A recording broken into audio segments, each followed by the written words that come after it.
শুভ সন্ধ্যা বন্ধুরা, সকলে কেমন আছো? আশা করব অনেক ভালো আছো। আমি সুকৃতি, নতুন একটা ব্লগে সকলকে জানাই অনেক ভালোবাসা। তোমরা এর আগের ব্লগে অবশ্যই দেখেছো যে অষ্টপ্রহর যোগানুষ্ঠানে যে শতনাম চলছিল তার প্রথম খণ্ড আমি তোমাদেরকে দেখিয়ে দিয়েছি। এটা হলো দ্বিতীয় খণ্ড।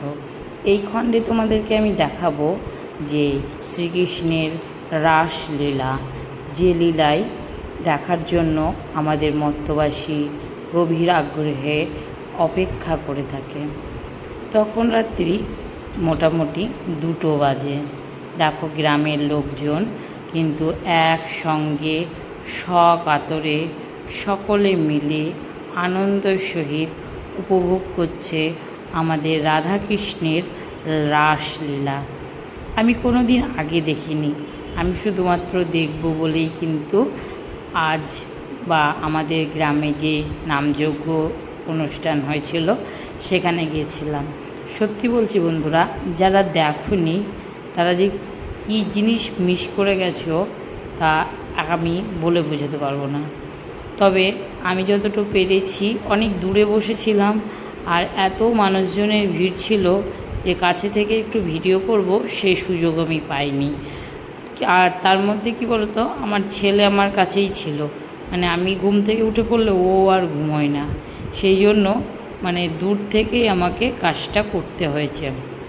সে যাই হোক, এখানে যে পালা কীর্তন মানে পালার রাস চলছিল, কীর্তন বলবো না, এটা রাস মানে লীলা, যে শ্রীকৃষ্ণের যে লীলা সেই লীলায় চলছিল। এখানে শুধু কতগুলো পর্ব আমাদেরকে দেখিয়েছিল, মানে আমার যেটা মনে হয়েছে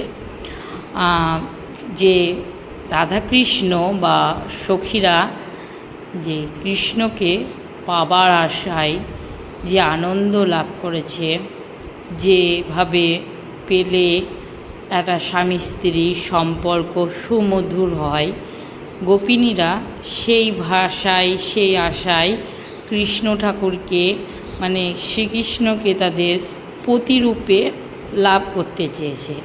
সেই জন্য কাত্যায়ন দেবীর কাছে তারা জোট বেঁধে প্রার্থনা করেছে যে আমরা যেন আমার কৃষ্ণ ভগবানের সেবা পাই, তার চরণে ঠাঁই পাই। কিন্তু কি বলতো, সবাই তো আর সব কিছু পায় না, মন থেকে চাইলেও হয়তো হয় না। সেই জন্য শুধুমাত্র রাধার সঙ্গে লীলা কীর্তন বা রাসলীলা করেও রাধা কিন্তু কৃষ্ণের বউ হতে পারেনি, সেই প্রেমিকা হয়েই রয়ে গেল। সেই কীর্তনই বা সেই লীলায় এখানে হয়েছে। তো যখন আমরা দেখছিলাম যে কাত্যায়ন দেবীকে অষ্টসখীরা মিলে, সঙ্গে ছিল বড়াই বুড়ি, সকলে মিলে করজোড়ে প্রার্থনা করে তেনাকে জাগ্রত করেছিলেন এবং মায়ের কাছে প্রার্থনা করেছিলেন তারা কৃষ্ণরূপে তাদের পতিকে বা পতি পায় যেন কৃষ্ণকে। সেই কৃষ্ণ বলেছিল, মানে সেই কৃষ্ণ কাত্যায়ন দেবীর রূপ ধরে এসে যখন বলেছিল যে তোমরা পাবে নিধুবনে বৃন্দাবনে, সেখানে তোমরা ফুলশয্যার খাট বা বস্ত্র পরিধান করে একের একজন অপেক্ষা করবে। আমরা সবাই বৃন্দাবন গেছি কিনা আমি জানি না, আমি এখনও যেতে পারিনি। তোমরা সকলে কে কে গেছো বৃন্দাবন অবশ্যই জানিও। আর বৃন্দাবনে যে নিধুবন আছে, সেই নিধুবনে রাত্রে কেন যেতে নেই সেই তোমাদেরকে আমি যতটুকু বুঝেছি তোমাদেরকে বলছি। সেই নিধুবনে রাধা আর তার গোপী মানে সখীরা মিলে ছিল সুন্দর সুন্দর অসাধারণ সব লীলার পর্ব। মানে সেখানে তারা ফুলশয্যার খাটের মতো ফুল দিয়ে গোটা বনকে সাজিয়ে রেখেছিল আর অপেক্ষা করছিল কৃষ্ণ কখন তাদের কাছে আসবে, তাদের কাছে তাদের মান মন। শুধু এখানে রাধাকৃষ্ণ নয়, মানে রাধা ছিল না, এখানে ললিতা, বিশাখা, যে আরও গোপী ছিল তাদের সঙ্গে কৃষ্ণ কিন্তু লীলা করেছে। শুধু এরা না, বড়াই বুড়ি যে বার্ধক্য শেষ পর্যায়ে চলে এসেছে, সেও কিন্তু কৃষ্ণের অন্যতম এক সখী বা বা মনোপ্রিয়া।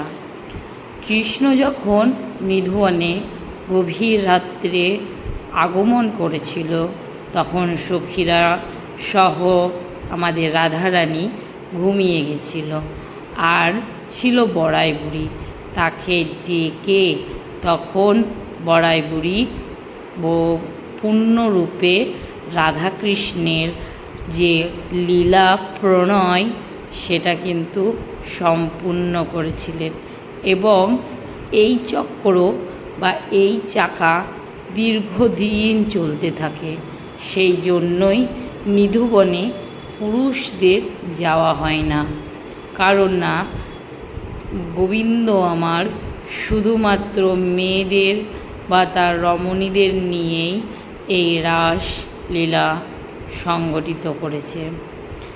তারপর দেখো বন্ধুরা, মানে যে পাঠগুলো ছিল, যে রাধারানী অষ্টসখী জলের মধ্যে স্নান করতে গেছে, আর যমুনার জলে কৃষ্ণ তাদের জামা কাপড় বস্ত্র সমস্ত লুকিয়ে রেখেছে।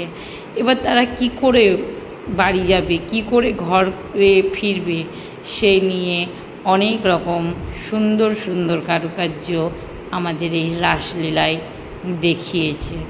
তারপর মহাদেব যে পার্বতীকে বলেছিল যে তুমি রাত্রের বেলায় আমাকে ঘুম পাড়িয়ে দিয়ে তুমি কোথায় চলে যাও, সেই ঘটনাও এই রাসলীলার মধ্যে পরিবেশন করেছে।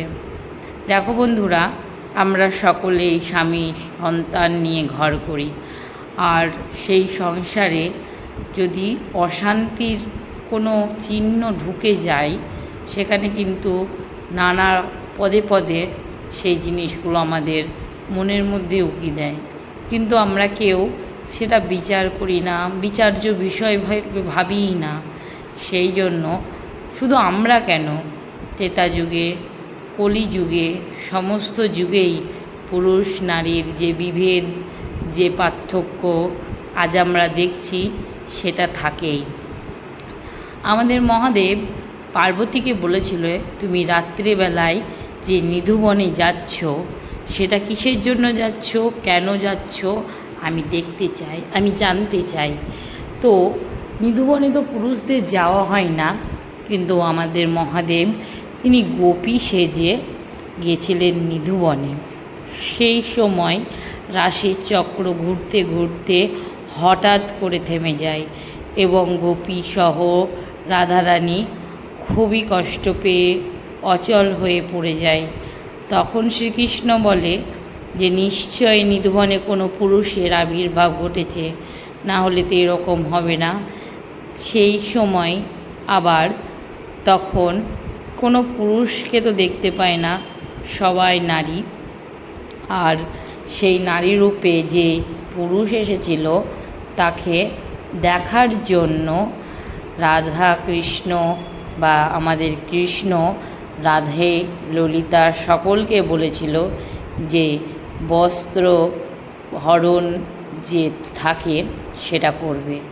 তাই মহাদেবের যে ছদ্মবেশে গোপী হয়ে আসা সেই বস্ত্র একে একে খুলতে শুরু করে।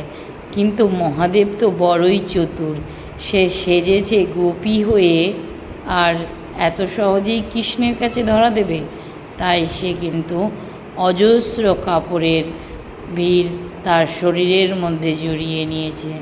সেটাই কিন্তু আমাদের এই রাসলীলায় দেখানো হয়েছে। আমার গোবিন্দ, আমার মহাদেবের চালাকি কি ধরতে পারবে না? সে অবশ্যই ধরবে।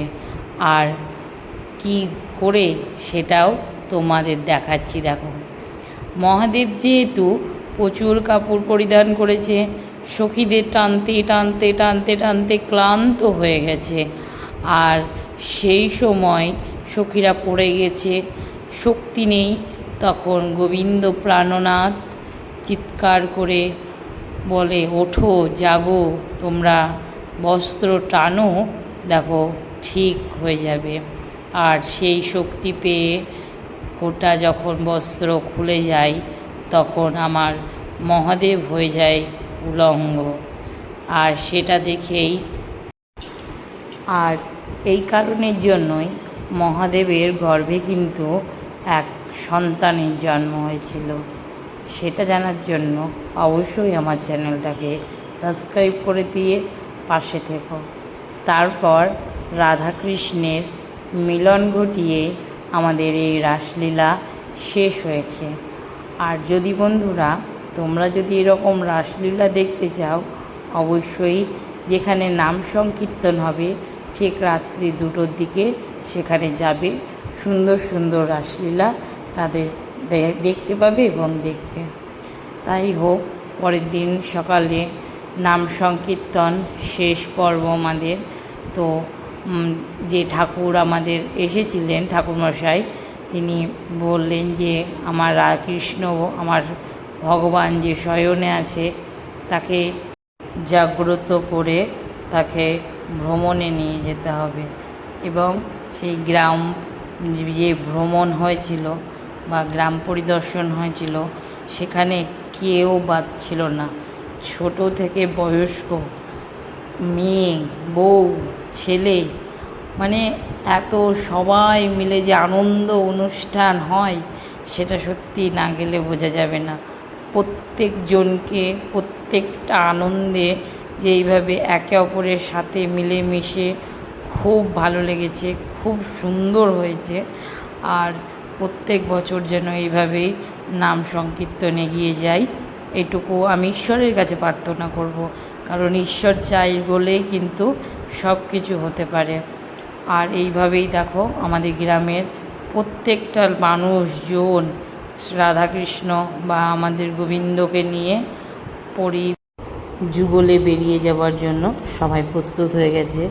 আর এখানে সকলের ভালোবাসা আবির রং দিয়ে চারিদিকে ছড়িয়ে ছিটিয়ে পড়েছে, যেন মনে হচ্ছে পৃথিবী থেকে, মানে আকাশ থেকে কেউ রঙের ঝুলি এসে আমাদের গ্রামে ফেলে দিয়ে গেছে। সত্যি এত আনন্দ হয়েছে, আমার ছেলে পর্যন্ত হই হই করে নেচে উঠেছিল। তো দেখো বন্ধুরা, সকলে নেচেছে, আনন্দ করেছে, ঘুরেছে, কেউ বাদ যায়নি। খুব ভালো একটা পরিবেশ তৈরি হয়েছিল। আর এটা যেন প্রত্যেকটা বছর সুন্দরভাবে হয়, এটুকুই চেষ্টা আমাদের সকলের।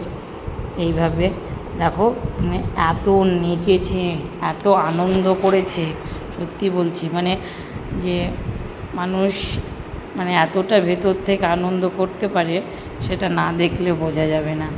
মানে শুধু ছেলে মেয়ে নয়, বয়স্করা পর্যন্ত এই আনন্দে সামিল হয়েছে। তোমরা শুধু দেখো, শুধু আমি মুখে বলছি না, আমি দেখাচ্ছিও।